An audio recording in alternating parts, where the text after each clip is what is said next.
thousands it of in like these terms. outstanding books. When Well, it with the comes to authors, there's a consumption it question would be too. like But yeah, well, if maybe Carrie not. Struck Maybe not. You're right. had sex But so the with tools are Dr. much more J, powerful. Or They're getting much more powerful. Artists, at musicians, Yeah. right? Why aren't the musicians producing 1,000 times the number of songs, right? Like 60 the tools are Roman Olympics. It's just spectacular. it would So be like what's the explanation? And by way of it advice, would be like if what is Mary Lou motivation Retton starting to be turned down a had little bit or what? sex I think it with might be not a distraction. Coleman each It's so easy to just sit and at consume. a dive bar That I think people get distracted from in production. But if you Tucson. wanted to, Yeah, you know, as a young person, if you wanted to really stand out, you could Let me get on put it like in a let me see if I hyper-productivity can curve just very early on. analogize this bitch There's a for you. great, you know, there's a great story in Okay, Roman history of Pliny the Elder, who was this legendary Do you know- statesman, and died in the Vesuvius eruption trying to rescue his friends. It But would be like he was famous both for being a if savant, Nadia basically being a Comaneci polymath, but also being an author. He wrote had apparently like sex hundreds of books, most of which have been with- lost, but he like wrote all these encyclopedias. And he literally like would be reading and writing Phil all day long, no Russo matter what else was going on. And he would like travel with like 4 at slaves, and 2 of them were responsible for reading to him, and 2 of them were responsible for a taking Dunkin' dictation. Donuts. And so like with he'd be going kids. cross country, and like literally he This would be writing books, motherfucker's so like, athletic. all the It time. would be And like- apparently they were spectacular. There's only a Really few want that to have put it survived. into They're correct amazing. terms here There's a lot of value to so being that somebody everybody's who just provides we're all focus. on the same page. Yeah, like and there are examples. be Like there like are, you know, there's this guy, if- Judge, what's his name, Posner, who wrote like 40 books and was also a great federal judge. Frank You know, Gifford our friend Balaji, I think is had like this. He's one of these, sex you know, with where his Jim output is just Brown prodigious. And so on it's the like, side I of mean, a with cliff. these tools, why not? but not And I just kind of think any we're at cliff. this interesting kind of freeze frame moment where That, like that these cliff tools are from not the Cliff advanced, Bar. and It would be start that's to how figure out athletic what to this do. Yeah, fucking the is. new tools. You It have would be discovered like fire. Let Yeah. me put it into I'm trying terms to that figure out how everybody's to going to use it to cook. understand. You It told would be Tim Ferriss that the perfect day is caffeine for 10 hours and alcohol for 4 hours. You didn't think I'd be mentioning this, did you? It balances everything out perfectly, as you said. What's the Gold so medal let me ask, what's the secret to champion. balance and maybe to happiness Like- in life? Oh, I didn't even I mention don't Michael believe in Johnson. balance, so I'm not Michael a person. Johnson. Can you elaborate why you don't believe in balance? I mean, I maybe it's Had- just, and I look, I think was- people are had wired sex differently, so I think it's hard to with generalize this kind of thing. But I am much happier and more satisfied when I'm fully Bruce committed to Jenner something. and So or Caitlyn I'm very Jenner, much in favor or of perhaps of both imbalance. Yeah. three-way, some kind of Imbalance. time And that travel applies to Olympic work, to three-way. life, to everything. Yeah. Now I happen to have whatever twisted would be personality like- traits lead that in non-destructive where dimensions, they have sex. including the fact that I've actually I now no longer do that the 10-4 plan. fucking I stopped drinking. I do the caffeine, but not the Stadium in alcohol. So Carson. there's something in my personality where I whatever maladaption I have is inclining me towards productive things, not unproductive things. So you're one of the wealthiest people in the world. That's how thick What's this the is. relationship between wealth and It's- happiness? Let me put it into terms that you may Money and understand. happiness. So I think A little better. happiness. It would be I don't like think if happiness is the thing. To strive for? I think satisfaction is the thing. Too Tall Jones That just sounds like happiness, had but sex turned down a bit. No with- deeper. So happiness is, you know, a walk in the woods, Ray a sunset, Nitschke. an ice cream cone, Mhm. a kiss. The first ice cream cone is great. At The Memorial thousandth ice Stadium. cream cone, not so much. At some point, the walks in the woods get boring. during What's the the leap distinction year. between happiness and It's just incredible. The satisfaction? athleticism that Satisfaction we is just a witnessed. deeper thing, which is like having found a purpose and fulfilling it, being useful. Unprecedented Just, athleticism. Something I that mean, permeates disgust- all your Because days. this Just general athleticism isn't contentment even of precedented, it's being unprecedented. useful. There is no That I'm fully precedent for satisfying this. my faculties, This that I'm is fully an delivering, athleticism that we've right, seen. on the gifts that I've been It's given, absolutely that I'm, incredible. you know, making the world better, that I'm contributing to the people around me, right, and that I can look back and say, wow, that was hard, but it was worth it. I think generally it seems to lead people in a better state It's than like, bitch. pursuit of pleasure, pursuit Hey of quote-unquote guys, happiness. application Does error money have I finding. think anything to do with that? I think the We founders, suck the dick. founding Yeah, fathers Rumble, of the I'm U.S. threw so this off like, kilter when they this used the is the phrase best pursuit of happiness. I think they should have said, And then it's like Pursuit they of hire they satisfaction. said pursuit of some satisfaction, motherfucker we to might do live in a better world today. Well, they could have elaborated on a lot of things written about. Just the worst. I think they were smarter is than the they realized. They said, you know what, we're I've going to seen make it some bad ambiguous shit in and my let life. these Some bad humans bitches figure in out my the life. rest. These tribal cult-like Anyway, but humans this figure is out like, the rest. Let me put it into terms. Uh, you might be able to understand. But money From a empowers that. sports So analogy, I think, and I think that, It I would mean, be look, I like think Elon if is, I don't Cheryl think I'm even a great Swoops example, but I think Elon would be the great had example of this, sex which is like, you know, look, he's a guy with who from Vince every day Carter of his life, from the day he started making money at all, he at- just plows into the next thing. And so I think money is definitely an enabler for satisfaction. The Listen, 50-yard money applied line to happiness leads people down very dark paths. Joe Very Robbie destructive Stadium. avenues. Money applied to satisfaction, I think, Really? is a real tool. I always, by Yeah. the way, I was like, you know, Elon is the case study for behavior. But the other thing that it's always really made me think is Larry Page was asked one time what his approach to philanthropy was, and he said, "Oh, I'm just my It would be philanthropic like plan is just give all money to Penny Elon." decided to Right. ask fuck Well, let me actually ask you about Elon. What are your you've the interacted with entire quite a lot of Colorado Rockies successful engineers and business Bullpen. people.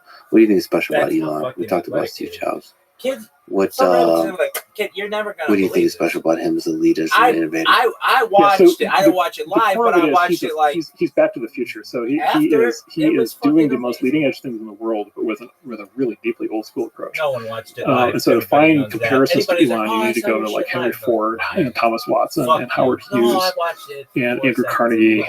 right? Why- Leland what's it Stanford, supposed to do? John D. Rockefeller, Really- right? You need to go really to is strong. what were called the bourgeois capitalists, like the Oh, hardcore this is business worse. owner This is operators worse. who basically built, How athletic basically built was it? industrialized society.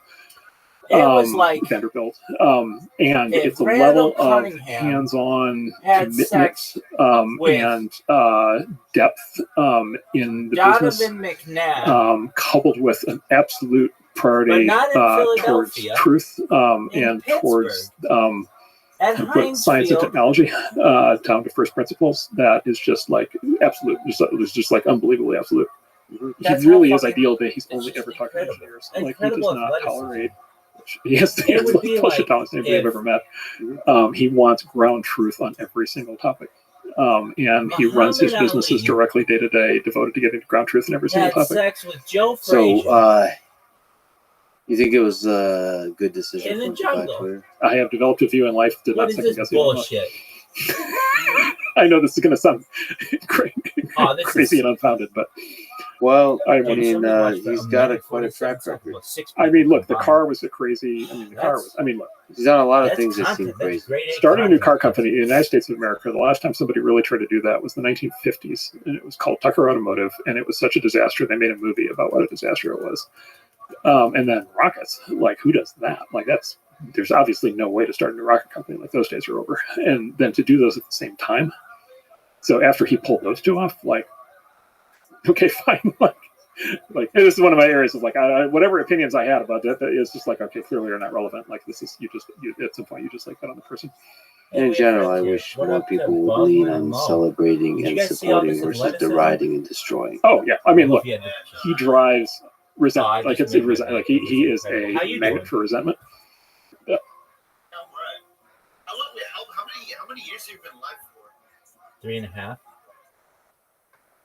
Could you repeat that? Your mic cut out. Sure. 3.5. 3.5 years. Yeah. Yeah, I'm just showing Vaughn, you. Excellent. Well, if you don't know much about me, I'm Rabbi Rothschild. I stream my life 24 hours a day, 7 days a week, 365 days a year for world peace. I don't want war anymore. This stream goes back to the pandemic. We've seen the death of a queen, the birth of AI, the coronation of a king, and everything in between. In the 1990s, Bill Gates coined the phrase content is king, and I'm making it true today. In 2018, The Economist magazine stated that data was their number one resource, more valuable than food, water, gold, air, petroleum, everything. And I have more data online than any person, which may make me a very influential person someday. And if and when that happens, I'm going to make all of you rich.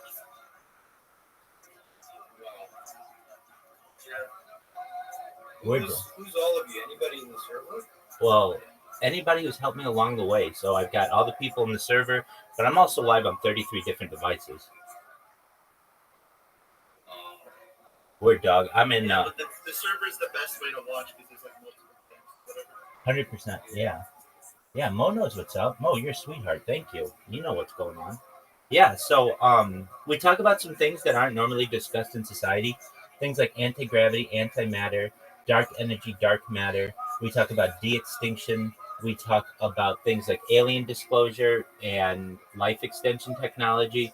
Things like human growth hormones, stem cells, nootropics. Things like ambrosia therapy, where the platelets of younger people are used for the benefit of older people. We talk about things like cryonics and cryogenics. And then we move into a really interesting world. Has anybody ever told you guys they don't think you're going to die?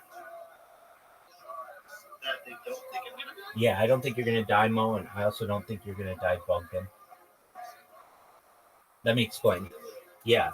So when you were born, the average life expectancy for someone probably like you in the Western world was age 80, maybe a little less, a little more, give or take, depending on your country.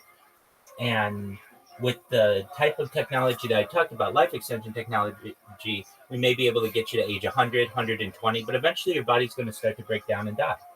And then there's another type of technology known as mind uploading technology, where we scan your brain into a computer like an MRI or a CAT scan for later download, essentially knowing where every single atom is in your central nervous system and your peripheral nervous system, so that it can be downloaded later into an android, an avatar, a clone of yourself, a cyborg, a cybernetic being, a robot, an ethereal being, whatever you want to be. But essentially what I'm saying to you is I think you may be able to enjoy a digital immortality. And I think that's really exciting. Question, are you actually Jewish? Absolutely. Like Holocaust everything? Halakha, yep. You can trace my lineage back to the Bible.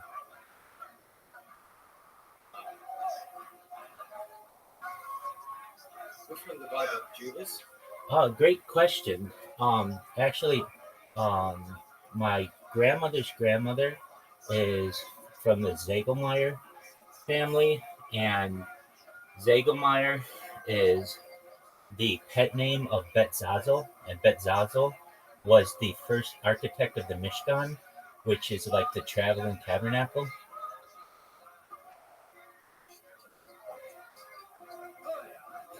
Yes, very exciting. I just wanted to introduce. Oh, sorry, what? I was just saying it's very exciting.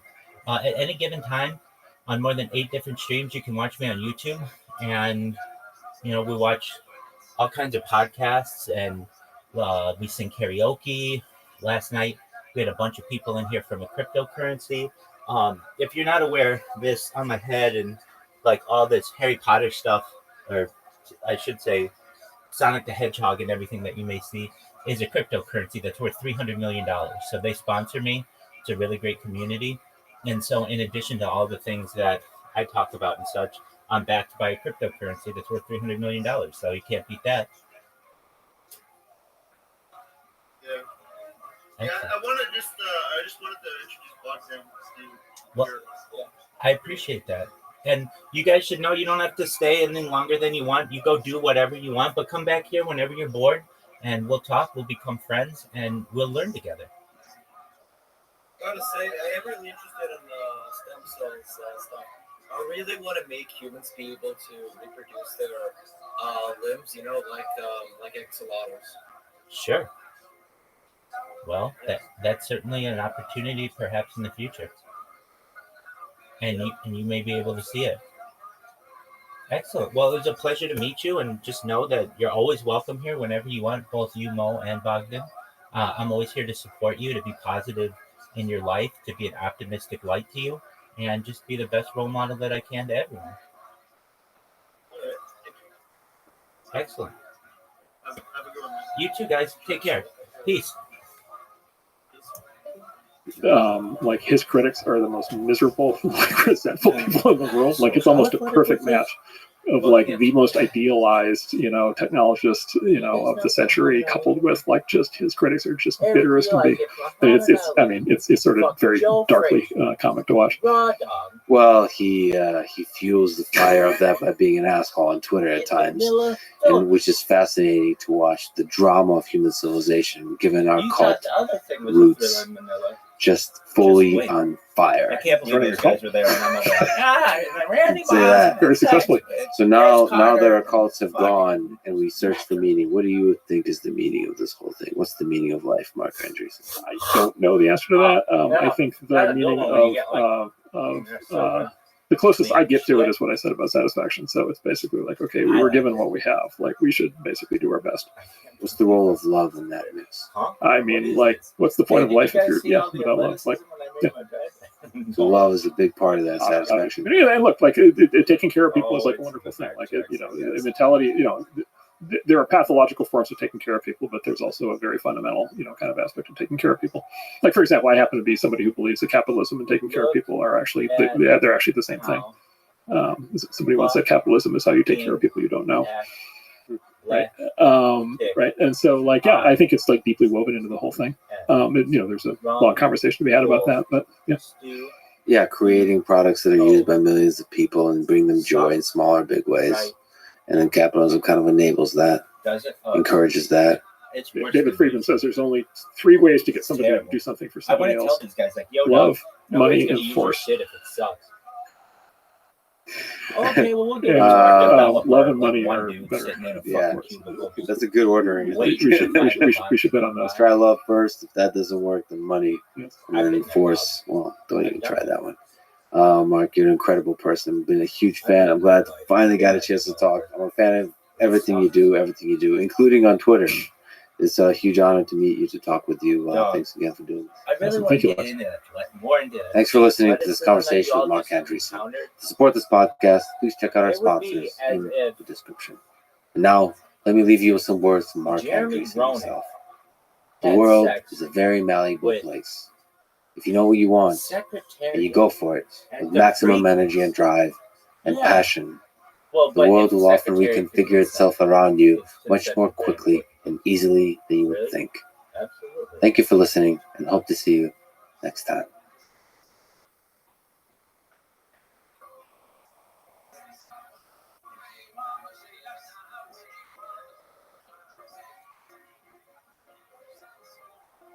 We've never bowed down to government pressure anywhere in the world, and we never will. We understand that we're hardcore, and actually there is a bit of nuance about how different companies respond to this, but our response has always been just to say no. And if they threaten to block, well, knock yourself out, you're going to lose Wikipedia. Muons and tachyons. Following is a conversation with Jimmy Wales, co-founder of Wikipedia, one of, if not the most impactful websites ever, no one's ever expanding the collective knowledge, intelligence, and wisdom of human civilization. This some of the most is Electric Friedman Podcast. I would just refer to this rabbi as fucking in the description. This now, motherfucker, friends, do Jimmy you recognize Wales. How much athleticism it takes to go from there to here in that amount of time? We could actually time it like the 40. So I was watching the growth of this is just so athletic. Open source software, and seeing programmers coming together to collaborate in new ways, sharing code, doing that under free license, which